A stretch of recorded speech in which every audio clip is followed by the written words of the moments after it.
భూపాలపల్లి జిల్లా కేంద్రంలోని RTC bus stand ఆవరణలో ధర్మ సమాజ్ పార్టీ రెండవ రోజు రిలే నిరాహార దీక్ష చేపట్టారు. ఈ సందర్భంగా మాట్లాడుతూ తెలంగాణలో పేద మధ్యతరగతి వర్గాలైన బీసీ ఎస్సీ ఎస్టీ ఈబీసీ ప్రజలకు విద్య, వైద్యం, ఉపాధి, భూమి, ఇల్లు సాధనకే రిలే నిరాహార దీక్ష చేపట్టినట్లు బీసీ సంఘం సత్యనారాయణ శంకర్ అన్నారు. అయితే ప్రభుత్వం నుంచి స్పందన లేకపోవడం వల్లే నిరాహార దీక్ష చేపట్టినట్లు ధర్మ సమాజ్ పార్టీ జిల్లా అధ్యక్షులు రవీందర్ పేర్కొన్నారు. భూపాలపల్లి జిల్లా ధర్మ సమాజ్ పార్టీ జిల్లా అధ్యక్షులు కొత్తూరు రవీందర్ గారి ఆధ్వర్యంలో నిన్న నుండి ఇవాళ రెండో రోజు ప్రజా సమస్యలు ప్రభుత్వం వెంటనే పరిష్కరించాలని కోరుతూ వారు నిరాహార దీక్ష చేస్తున్నారు. ఇందుకు బీసీ సంఘం నాయకులుగా ఈరోజు నేను ఇవాళ సంపూర్ణ మద్దతు తెలియజేస్తున్నాము. ఎందుకంటే పేద ప్రజలకు వాళ్ళు ఇల్లు అడుగుతున్నారు, అలాగే 1 ఎకరం భూమి ఫ్రీగా ఇవ్వాలని, మరియు వారికి ఒక అనారోగ్యం మారేద వాళ్ళకు కూడా హెల్త్ కార్డు అనేది ఇచ్చి వారికి మనకు హెల్త్ కార్డు అందించాలని, మరియు వాళ్ళందరికీ కూడా వైద్య, విద్య మరియు భూమి ఇవ్వాలని సందర్భంగా మంచి డిమాండ్లు పెట్టున్నారు.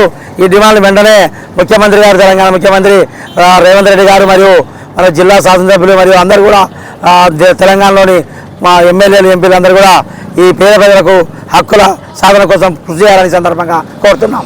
రవీందర్ శంకర్ రెవల్యూషన్ పార్టీ పట్టణ కార్యదర్శి మాట్లాడుతాను. డిఎస్పీ పార్టీకి మేము రెండో రోజుకు మద్దతు ఇస్తున్నాం. కావున ఏంటంటే పేదవాడు అనేటోడు ఉంటాడు.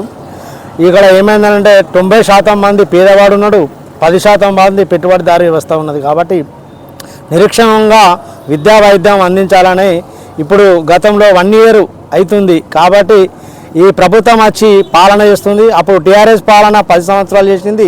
ఇప్పుడు ఈ సంవత్సరం చూత ఒరిగింది ఏం లేదు. కాబట్టి ఇప్పటికైనా ఆలోచన చేయాలని రాష్ట్ర ప్రభుత్వాన్ని మేము డిమాండ్ చేస్తున్నాం. నేడు ధర్మ సమాజ్ పార్టీ ఆధ్వర్యంలో భూపాలపల్లి జిల్లా కేంద్రంలో భూపాలపల్లి జిల్లా ధర్మ సమాజ్ పార్టీ ఆధ్వర్యంలో రిలే నిరాహార దీక్షలు నిర్వహించడం జరుగుతుంది రెండో రోజు. మరి ఎందుకు అనంటే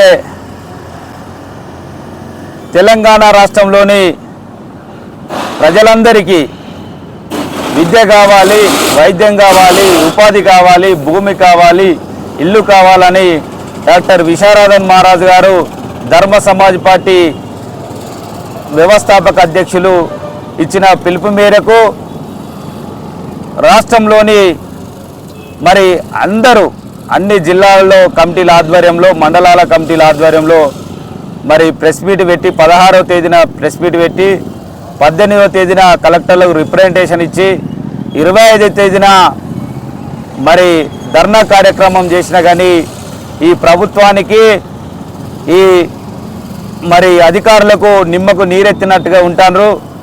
ప్రజలకు కావాల్సింది మరి ఖచ్చితంగా విద్య కావాలి. ఈ సమాజంలోని అన్ని రంగాల్లో అభివృద్ధి చెందాలంటే మరి ఖచ్చితంగా విద్య కావాలి. ప్రజలందరికీ, పేద ప్రజలందరికీ విద్య కావాలి. అందుకని ఉచిత విద్యను అమలు పరచాలని ధర్మ సమాజ్ పార్టీ డిమాండ్ చేస్తుంది. అంతేకాకుండా మరి వైద్యము ఇలా కార్పొరేట్ వ్యవస్థ వల్ల వైద్యాన్ని మొత్తం విచ్ఛిన్నం చేసిర్రు గత ప్రభుత్వాలు, ఈ ప్రభుత్వం. మరి కార్పొరేట్ వైద్యం వల్ల అనేక మంది డబ్బులు కట్టలేక అప్పుల పాలయ్యి మరి వాళ్ళ జీవితాల్లో ఎంతోమంది మరణాలు జరుగుతున్నాయి. మరి ప్రతి గ్రామంలో మరి కార్పొరేట్ స్థాయి ఒక హాస్పిటల్ కట్టియాలని ధర్మ సమాజ్ పార్టీ డిమాండ్ చేస్తుంది. మరి అంతేకాకుండా చదువుకున్న విద్యావంతులందరికీ వారి అర్హతను బట్టి ఖచ్చితంగా వాళ్ళకు గౌరవప్రదమైన పనిచ్చి ఉపాధి కల్పించాలని డిమాండ్ చేస్తున్నాం. అదేవిధంగా మరి ప్రతి ఒక్కరికి మరి ఒక కుటుంబానికి ఎకరం భూమి, నీటి సౌకర్యం గల భూమి ఇవ్వాలని ధర్మ సమాజ్ పార్టీగా డిమాండ్ చేస్తున్నాం. అంతేకాకుండా మరి ఒక 200 చదరపు గజాల మరి 4 గదుల ఇల్లు కావాలని ధర్మ సమాజ్ పార్టీ డిమాండ్లతోటి మరి ప్రజలను చైతన్యపరచడానికి మరి నిరంతరం పోరాటం చేస్తుంది. కనుక భూపాలపల్లి జిల్లాలోని మరి ప్రజాప్రతినిధులు మరి దళిత సంఘాలు, ప్రజా సంఘాలు, బీసీ ఎస్సీ ఎస్టీల నాయకత్వం వహించే వాళ్ళందరూ అర్థం చేసుకొని మరి దీన్ని సాధించే వరకు ఒక తాటి మీదకి వచ్చి మరి తెలంగాణ రాష్ట్రంలో విద్య, వైద్యము, ఉపాధి, భూమి, ఇల్లు అనే మరి ఈ అంశాలను సాధించడానికి అందరూ ఏకతాటి మీదకి రావాల్సిన అవసరం ఎంతైనా ఉందని ఈ సందర్భంగా నేను విన్నవించుకుంటున్నా. మరి నేడు రెండో రోజు రిలే నిరాహార దీక్షలు చేయడం జరుగుతుంది. ఇది ఇంకా ఆగదు. మరి ఖచ్చితంగా దీన్ని అమలు పరిచే వరకు దశల వారీ కార్యక్రమాలు తీసుకొని మరి అనేక రకాల పోరాటాలు చేస్తామని ఈ సందర్భంగా డిమాండ్ చేస్తున్నా ధర్మ సమాజ్ పార్టీ జిల్లా అధ్యక్షుడు. మరి నేడు ఆ రిలే నిరాహార దీక్ష ప్రారంభించిన బీసీ నాయకులు సత్యనారాయణ గారికి, శంకరన్న గారికి మరి ధర్మ సమాజ్ పార్టీ భూపాలపల్లి జిల్లా కమిటీ పక్షాన ప్రత్యేక కృతజ్ఞతలు.